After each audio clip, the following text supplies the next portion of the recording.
working our way through the thought of information overload. Obviously, 1 Corinthians chapter number 2, verses 9 and 10 is our text verses this morning. We'll go ahead and read those. But it says, "But as it is written, eye hath not seen, nor ear heard, neither have entered into the heart of man the things which God hath prepared for them that love him. But he hath revealed them unto us by his Spirit, for the Spirit searcheth all things, yea, the deep things of God." And of course, last week we got started in our thought here. We introduced the thought of the ear and how God intends to use the ear. And as you can see, I've got listed up the three specific things that we kind of want to talk about concerning the ear. And I believe that this is a way through which God can speak and direct us in our walk with him in these three distinct ways: by listening, by learning, and locating. Listening. I've kind of got to thinking about this, and when I got to thinking about it, I got to thinking about the art of listening is something many today have no concept of. We have to pay attention and hear what's said or what's going on around us. But when it comes to listening, well, we just miss the mark. And I've had the thought of, your husband and wife relationship there, that thing, that how the give and go is in that, how a lot of times either one specific party in that or the other, and then sometimes both, will hear each other, just like a lot of us in here are hearing what I'm saying. We'll go upstairs here in a little bit, and we'll sit down and we'll hear what's going on. We'll hear the song sung. We'll hear Josiah get up and give the announcements, and then we'll hear the pastor get up and preach a message. But are we listening? There's a difference. There is a difference. I used this in a message that I preached some time ago on a Wednesday night upstairs, and it must have really hit home with at least one individual, because every now and again, Pastor Whitson will come up and we'll get to talking, and he'll bring up that message that I preached that one Wednesday night, because evidently it was something that made an impact. He listened because he still remembers that. Destiny was aggravating me today when we stopped and made our usual breakfast stop at the Weigels out in Gibbs. And I went in and we grabbed our food, and I typed my phone number in. And then she goes, "Whoa, that wasn't Brady's phone number." I said, "No, I have my own account." She goes, "Oh, you don't know Brady's phone number, do you?" I'm like, "Yeah, we've established this already. Don't ask me what it is, because it will leave my brain as soon as you ask me." But we, just kind of those little things. I mean, I know it. I've heard his phone number. I've even told it to myself countless times. But can I remember it? No. I don't know why. He's had it long enough for me to know it by heart, but I still, to this day, do not and cannot remember his phone number outside of grabbing my phone up and looking for Brady in my contacts. That's it. I don't know. But it's just one of those things. But when it comes to listening,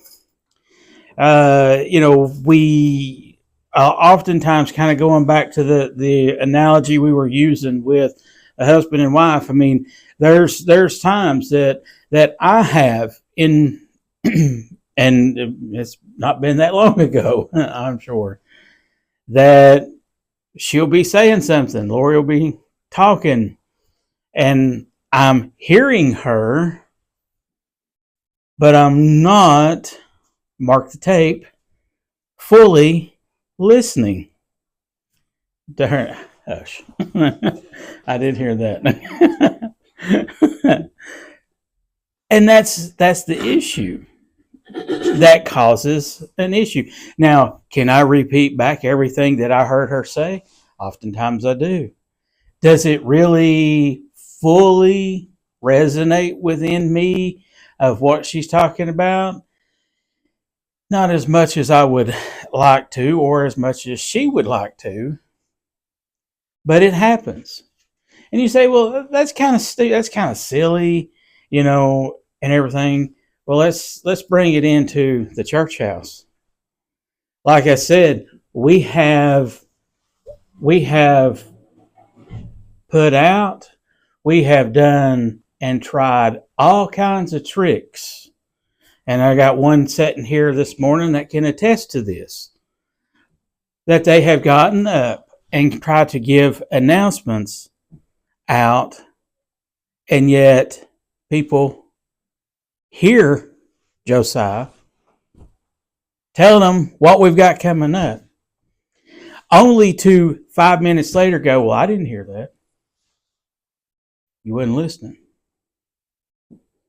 I have heard it with my own ears. Josiah gets up and says something in the announcements.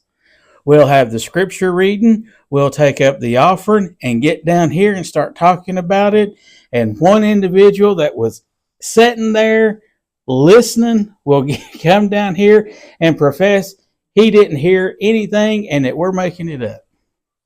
And Josiah just mentioned it 7 to 10 minutes before he said that, sitting down there after we got done taking up the offering.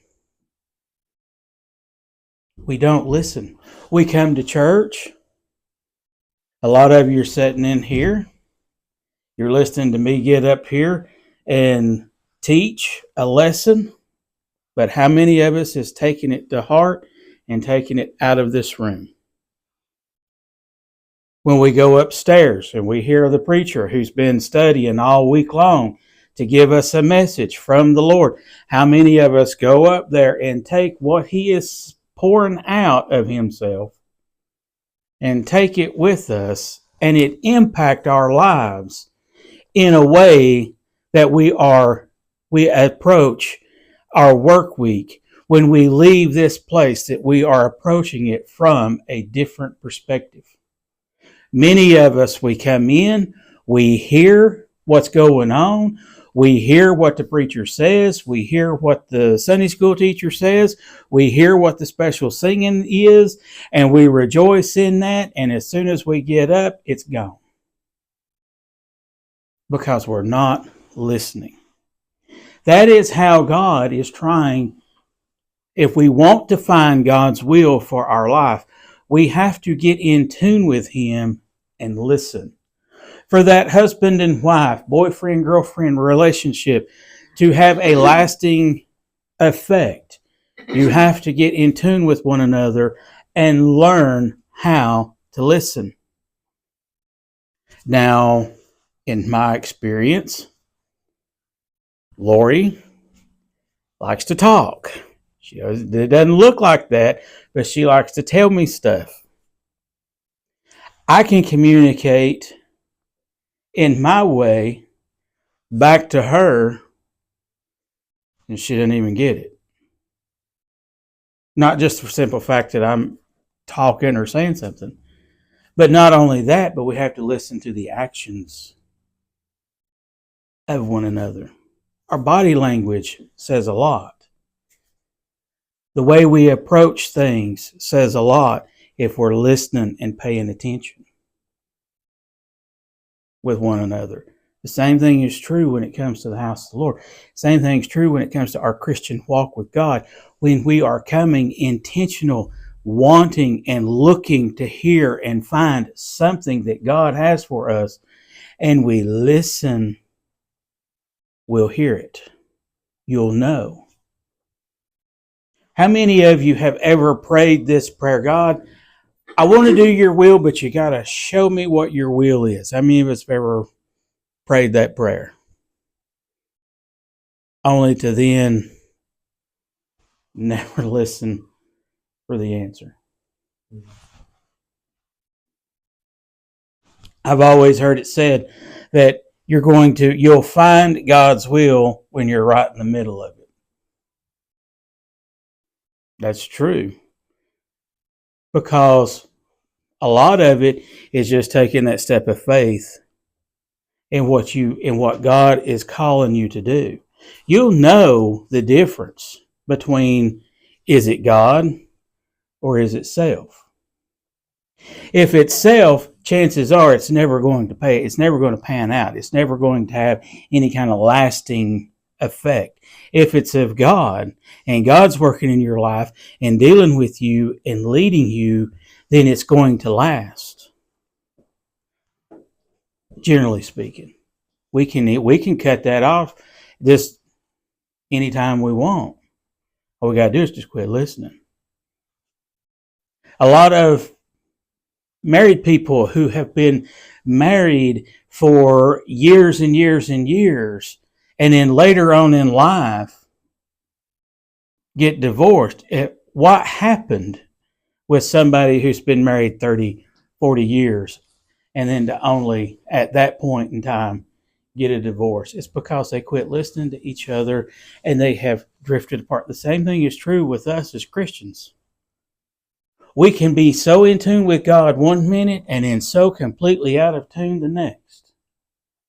Just the same way as a husband and wife can be in their marital relationship, they can be in tune one minute and out of tune the next. It's just the way the ebbs and flows of life is. But when it comes right down to it, God wants us to listen. Now, how does He get us to listen? Well, the Bible here tells us, nor ear heard. But then He also comes down and He's talking about the ear and everything. But He has to get our attention. Now, how will God get our attention?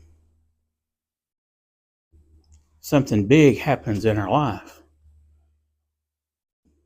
that gets your attention. If you're not paying your tithes, God will get your attention every time you have to take that car or whatever it is that you're taking money away from Him to support. Every time you're having to take that vehicle and get it serviced and worked on, or the house when you're having to keep putting money into it and putting money. Now, I know a lot of these things, there's going to be normal wear and tear, but I'm talking about the catastrophic stuff. God's going to get His tithes out of your wallet one way or the other. You can willingly give it so that He can give back to you, or you can selfishly keep it and He's going to extract it out of you in a most painful way. And I can stand here and tell you, I'm speaking from experience on that. I've never, when I wasn't paying my tithes, I never could keep tires on a vehicle. It didn't matter if it was mine or Lori's. We could not keep tires on it. I could put a new set on there. 5 minutes down the road, there's I don't know how many nails in it, and they're going flat. Or an oil leak will just spring up out of nowhere. And you know where Hodge has been because there's a puddle here, and there's a puddle there, and over here. I know what I'm talking about. I'm trying to give you something that's going to help you. Now, you say, well, all of this is well and good. But do you have any Bible for that? I'm glad you asked. You got your Bibles open still. Turn over with me to the book of 1 Kings. 1 Kings chapter number 19.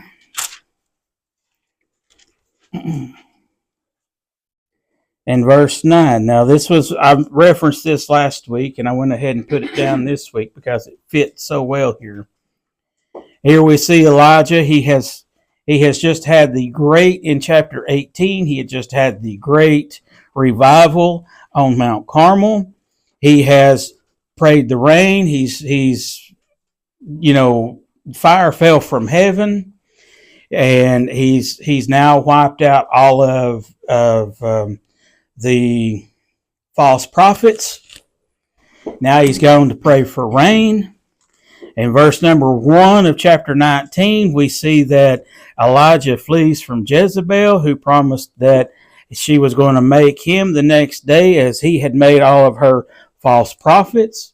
He takes off running, and now we're down in verse number 9. It says, "And he came hither or thither unto a cave and lodged there. And behold, the word of the Lord came to him and said unto him, What doest thou here, Elijah?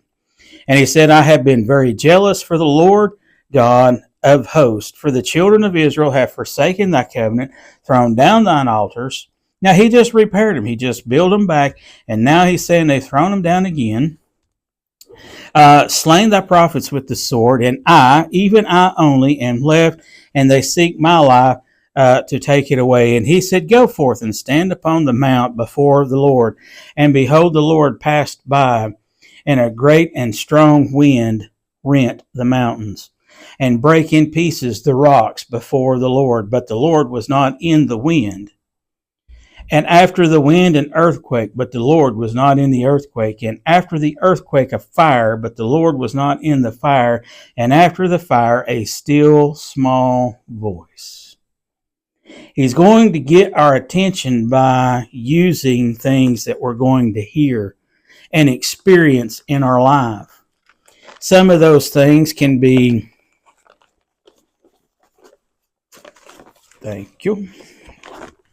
painful, or they can be easy. But God's going to get our attention one way or another. Now, when I was thinking about this, I got to thinking about, here we are, over here in 1 Kings, we're dealing with Elijah and the fact that he has run from Jezebel because he fears her more than he does God. We've all been there at one point in time in our life. If you're a Christian and you're honest with yourself, there's times that's come up in your life where you've put more fear and had more dread for the things that's going on around you, something you should do that you're not doing. You've put more fear into that than you have God. How do I know? Witnessing. How many times have you ever felt the Lord telling you need to talk to this individual, and you put more fear in the fact that you are, I don't know what to say. You pull a Moses. I don't know what to say. I've got a dumb tongue. I'm going to get over there. I'm going to say something completely and totally stupid and everything, and I'm just going to bring all kinds of bad stuff to the name of the Lord, so I'm just not even going to bother doing it. And then you wind up talking yourself out of it. Why? Because you put more fear in the fact that God's wanting you to step outside your comfort zone and go do something that you are not accustomed to or used to doing, because he's wanting us to grow spiritually. And we go over and we talk ourselves out of the blessing. I remember, just for an analogy, to kind of help prove this point, I remember a preacher that came through that got to talking about a revival meeting that they were in, and how the preacher was preaching a very good message and everything else, and everybody's shouting and carrying on and stuff.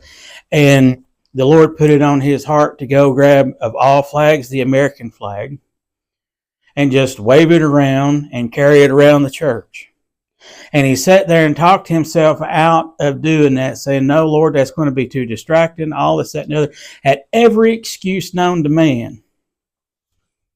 And then finally, the Lord left him alone about it, and it wasn't 2 or 3 minutes later, a young kid from over on the other side of the church jumps up, runs over there, grabs the flag, and they shouted the house down and had a grand old meeting and everything else. And that was just the added spark that God needed to push that meeting over the edge and be a bigger blessing to the people that were in attendance, and he cheated himself out of the blessing of doing that because he thought it would be too silly, and somebody else got the blessing and helped the meeting, and people got help.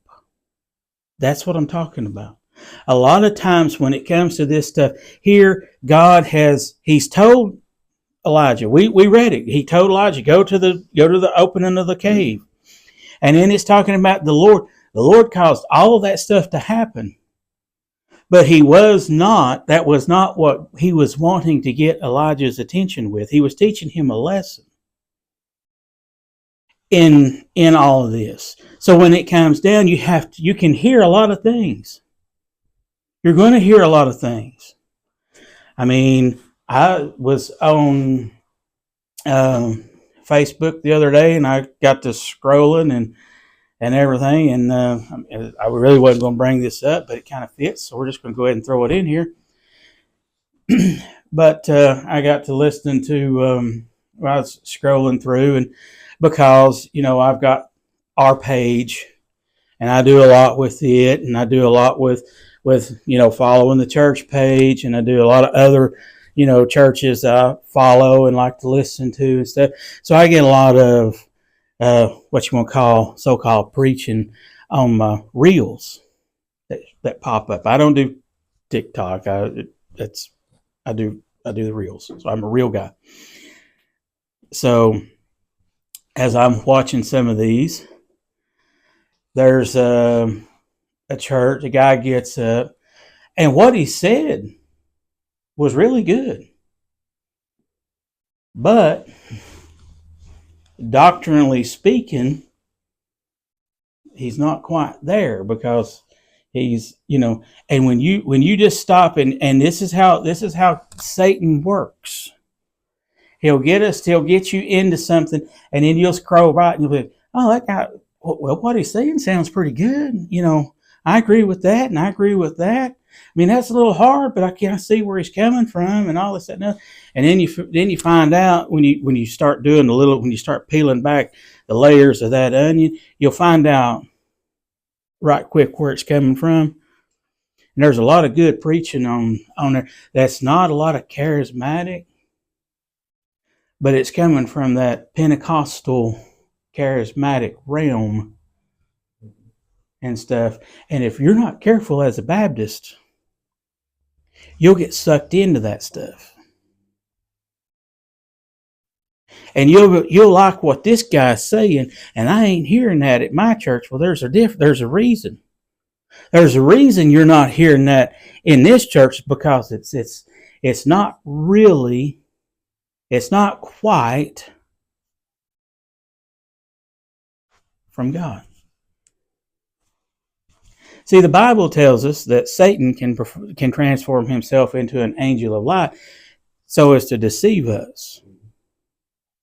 And that's why the Bible also tells us that we are to try the spirits over in the book of James. So when you're trying the spirits, and if you listen long enough, and if you start doing your due diligence in looking into a lot of this stuff, you'll find that a lot of the stuff that pop culture's got going on today really isn't what it seems. And if you're not careful, you'll get swept up in the Pentecostal preaching, and then before long, you're going to walk away from a good Bible-believing Baptist church, and you're going to be stuck over here in a Pentecostal charismatic group that is so far removed from the Bible that you don't know how you got there. And when it comes to doing your full due diligence, if you really start doing your digging and your homework and your research, a lot of the pop culture stuff that we see being pushed today, and everybody likes to laugh and cut up and joke around about it and all this, that, and the other. If you really start kind of digging down into it, you'll find out where it comes from. And this really broke my heart when I run across this week. I wasn't going to say anything about it, but I'm going to now because it fits. We're just going to go ahead and hit the nail with a hammer here, okay? How many of you think that the 6-7 stuff going on in pop culture today is cute and funny? I mean, we have a little girl about like that across the hallway that, no offense to her mom and dad, because I didn't know this until this week, was teaching their daughter to do it, thinking it's funny. And it's cute. But when you understand where that got started, who it came from, the religious background that Skrilla rapper is from, it's demonic. You're summoning demons in his religious background. And we have church kids running around thinking it's funny.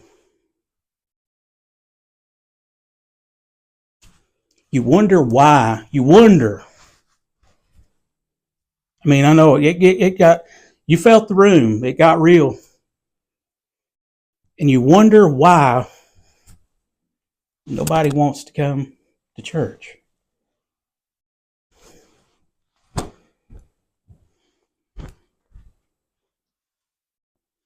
We're playing games, folks. We have people's lives in our hands that we're just saying, it ain't worth my time. I'm saved. I got my ticket punched. I'm going to heaven. I don't care about anybody else.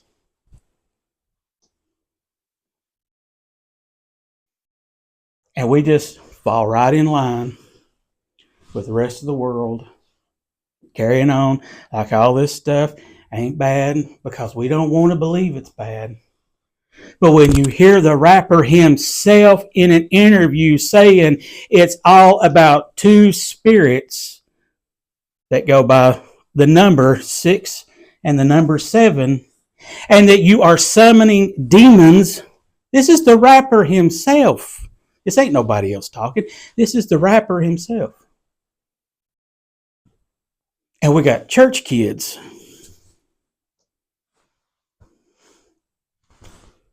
I got family in my house doing it, have done it. Unbeknownst to you, I know you didn't realize it. I didn't until this week. And you know what? The only thing, once I stumbled across this, the only thing that I thought about? That little girl.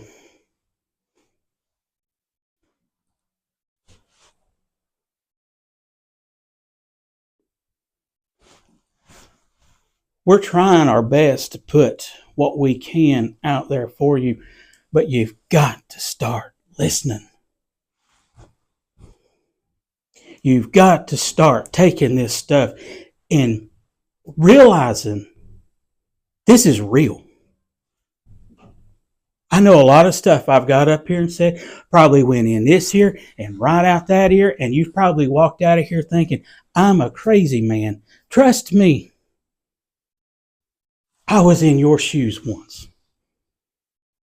I argued a lot of the same arguments that many of you in here argue with anything that I've got up here and said, and argue with anything that I've tried to show you on the documentaries, and you're going, why is this so important? What? It's because it's important. And once you start listening and paying attention to what is being put out there in front of you, and you start opening your eyes to the fact that a lot of the stuff that we as church people are playing around with is from hell. It's demonic in its nature. But because it's got a pretty little pink bow on it, We think it's okay. And it's not. God is trying to get us to listen to what He is trying to tell us. He's trying to help us avoid the heartaches and the different things that we are putting ourselves through, all because we think it's cute. This stuff is not cute. This stuff is real, folks. It is real. The sangria that Skrilla guy worships in his religion, it is real. It's pure black magic. It is demonic demon worship. And because it's something funny and cute, well, it can't be bad. It is. It is. And I hate to end it right there on that note, but I hope and pray you understand just how important it is to listen when you come into this place. You listen to what is being poured out for you. If I had somebody that had the emotion and the full belief in what they're saying that you have standing in front of you right now and upstairs behind the pulpit here in about 20 minutes, I would have listened a little bit.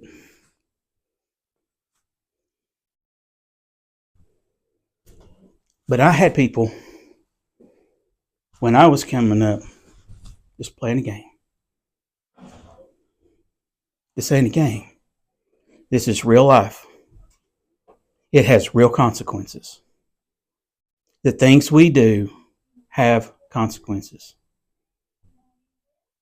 The problem is do you want the good consequences that comes from following God, or do you want the bad consequences that come from playing around with the devil? The decision's up to you. The choice is yours. You have to make that. I cannot make it for you. You have to make it.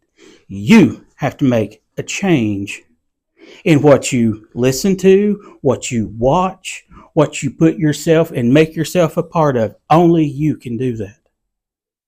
I can't do it for you. But that's the importance. It is real. All right, you can go.